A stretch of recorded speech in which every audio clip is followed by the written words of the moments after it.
Hello everyone, my name is Agent Paul, Mobile Task Force Delta 7, codename Bookkeepers, and welcome back to another SCP document review.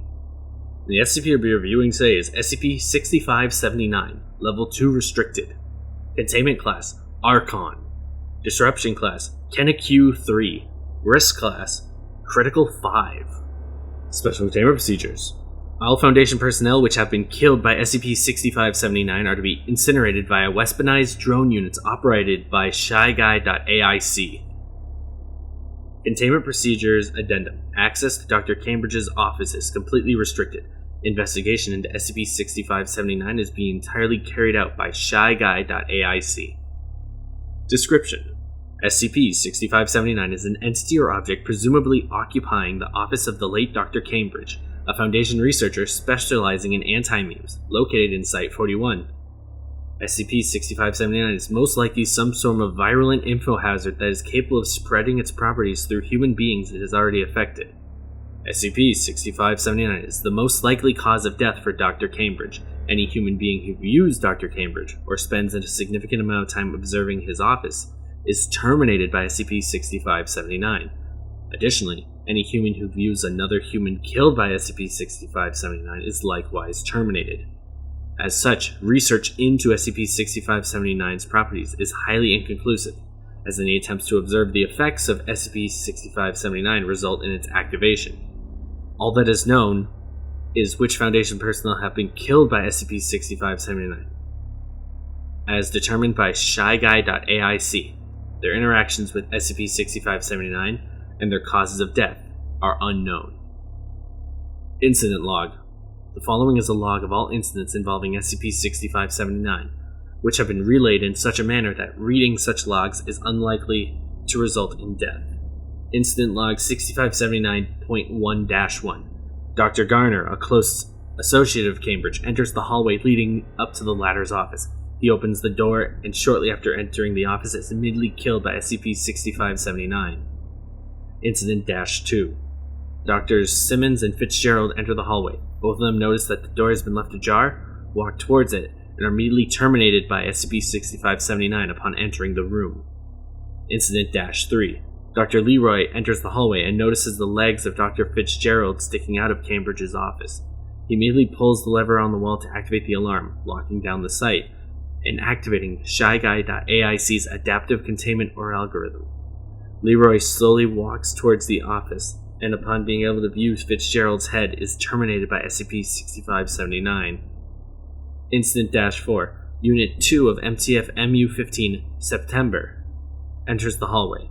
The unit is led by Agent Ward, who is terminated by SCP-6579 as he approaches Dr. Leroy.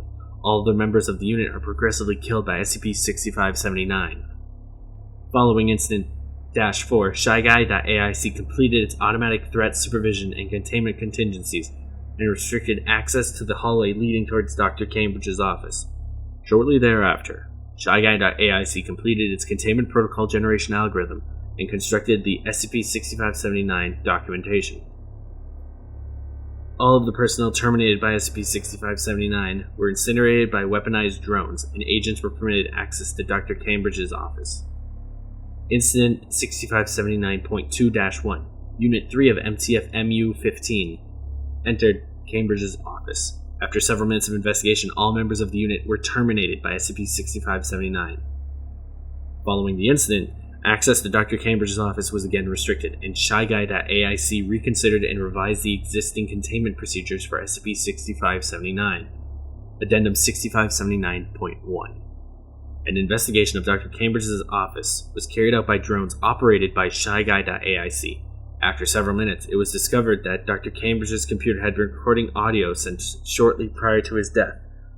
The recording was ascertained to contain information which could activate SCP-6579. A transcript was taken by ShyGuy.aic for further analysis. Lock override accepted. In the years that I've studied anti-memetics, I've been able to teach lots of new members to the division about anti-memes. In general, an anti-meme refers to the information which prevents itself from being shared or remembered. It is the opposite of a meme, which is a standard unit of information, one that will naturally spread. Naturally, the anti-memes we deal with are anomalous in nature. They literally cannot be remembered or communicated. But there are also non-anomalous anti-memes, secrets which, because of what they are, prevent the people who know about them from sharing them. So we have anomalous and non-anomalous anti-memes. The common thing between both of them is that they both operate based on the information they carry.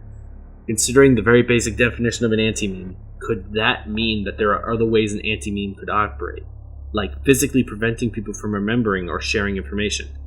They're not really meant to be encompassed by the traditional definition of an anti-meme, because the information itself doesn't actually prevent the sharing of information. I'm not really certain what a non-anomalous anti-meme like this would be, but I definitely think an anomalous version could exist. Like SCP-096's face is anti-memetic. If you see it, you won't remember it for very long because it will inevitably kill you. You could also consider some equations to be anti-memetic, seeing as the bear almost always ends up killing you anyway. See SCP-1313. Other things could be like a baseball bat that hits you in the head and gives you amnesia when you remember it, or a gun that when you think about it or investigate it manifests and a gunshot is heard in the recording. End log. As it seems pertinent for the document reading and review, the codename for this SCP, for SCP-6579, is the Detective Killer. Well, everyone, that's it for this week's document review. Thank you so much for listening or watching, and my name is Agent Paul of MTF Delta 7, and I'll see you next week with another document review.